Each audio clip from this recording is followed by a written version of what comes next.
Agora, a gente permanece no mesmo assunto a respeito de vacinação com as crianças, a obrigatoriedade ou não de exigir, por exemplo, que uma criança possa voltar à sala de aula se estiver ou não vacinada, ouvindo mais uma opinião, ouvindo Fernando Molica, que já está aqui na tela. Antes de fazer-te a pergunta, Molica, bem-vindo mais uma vez, bom dia. Bom dia, Elisa, obrigado, bom dia a todos.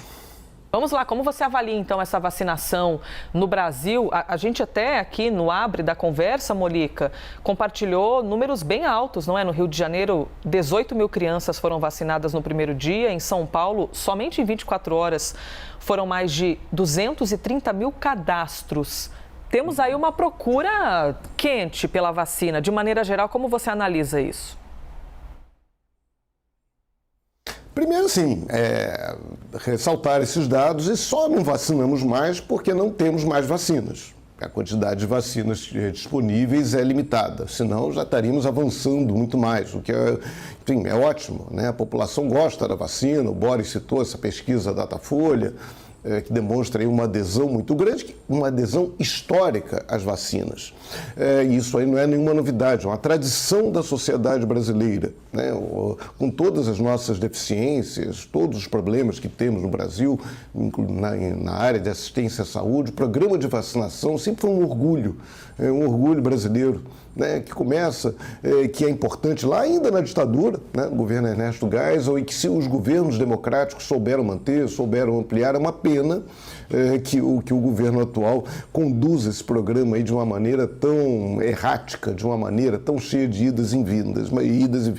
Mas vamos lá. Primeiro, agora, é muito complicado quando a gente fala em número. Eu acabei de checar, fui lá no site do Ministério da Saúde, fui ver lá o panorama de vacina, o painel do coronavírus. Continua. A última atualização foi feita no dia 9 de dezembro de 2021, há mais de um mês. Há mais de um mês. Aí vem aquela história, o hacker invadiu, o criminoso, caramba.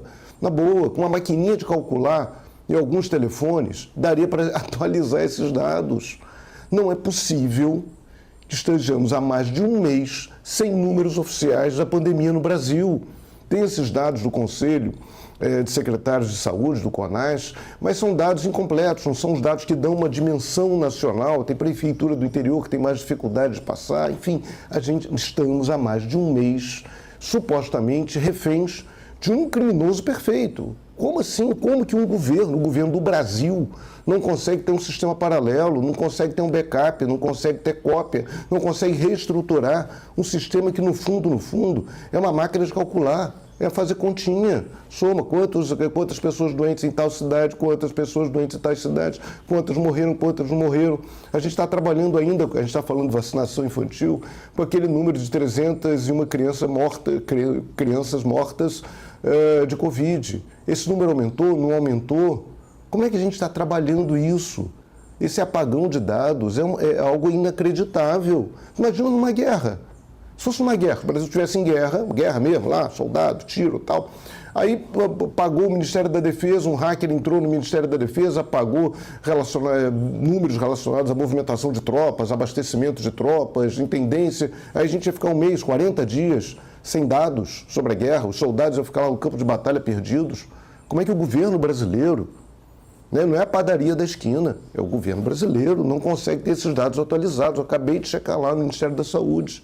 Então, isso é muito complicado. Mas voltando, indo especificamente, enfim, vai ficar, como a vacina não é obrigatória, quer dizer, ela é obrigatória, mas ela não é compulsória, né? As pessoas não são obrigadas a levar os filhos para vacinar, vai gerar uma situação muito delicada, por exemplo, em sala de aula.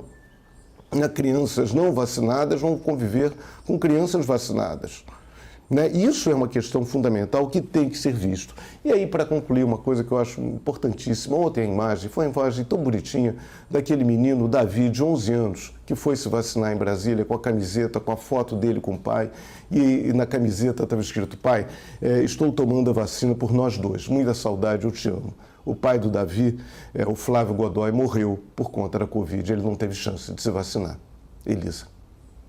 Foram imagens realmente muito marcantes, não é, Molica? Quando a gente vê uma criança que perdeu um pai, perdeu uma mãe, vai passar essa vida com a ausência, né? Com essa lacuna que não pode ser preenchida, a não ser pelo amor e o afeto dos outros.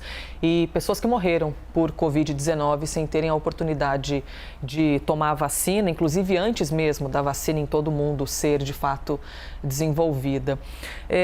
Na sua opinião, quando a gente olha para os ambientes escolares, Fernando Molica, você acredita que deveria ter um olhar crítico dos gestores escolares de alguma maneira, limitar acesso? Deveria ser pedido um comprovante de vacina? Se você não se vacinou, infelizmente não tem como estudar aqui. É um assunto tão sensível, eu gostaria de ouvir a tua opinião. Sim, né? Existe uma decisão do Supremo Tribunal Federal, o Supremo já reafirmou essa decisão recentemente, que permite que escolas, universidades, enfim, exijam essa vacinação. Então, isso, a bola aí passa para as secretarias de educação municipais, estaduais e também para os donos de escolas privadas. Sim, se eu fosse pai, se meus filhos fossem pequenos, são adultos, eu estaria agora pressionando a escola dos meus filhos para exigir de todo mundo o comprovante de vacinação. Quero uma segurança para todo mundo. Segurança para as crianças, segurança para os professores, para os funcionários, para o motorista da van que leva a criança para a escola, para o motorista do ônibus que leva a criança, enfim. Isso é algo que pode e deve ser feito. Isso não é ilegal. Só para lembrar, o Boris também citou a questão de benefícios. O Bolsa Família exigia a caderneta de vacinação dos pais que fossem beneficiados com o Bolsa Família. Os seus filhos os pais tinham que apresentar a caderneta de vacinação, das vacinas obrigatórias. Isso aí acabou caindo no Auxílio Brasil. Mas, assim, são mecanismos que o Estado, que a sociedade brasileira tem como fazer cumprir uma norma que faz bem para todo mundo. Isso, a gente não está falando em nenhum absurdo. É algo que é bom para a criança, é bom para os pais, é bom para a sociedade inteira e cabe às escolas aí exigirem esse comprovante. Elisa. 8h54. Molica, até daqui a pouco, viu? Aquela hora para o cafezinho neste amanhecer para você. Já a gente volta com o quadro Liberdade de Opinião, daqui a pouco com novamente Boris Casoy e Fernando Molica.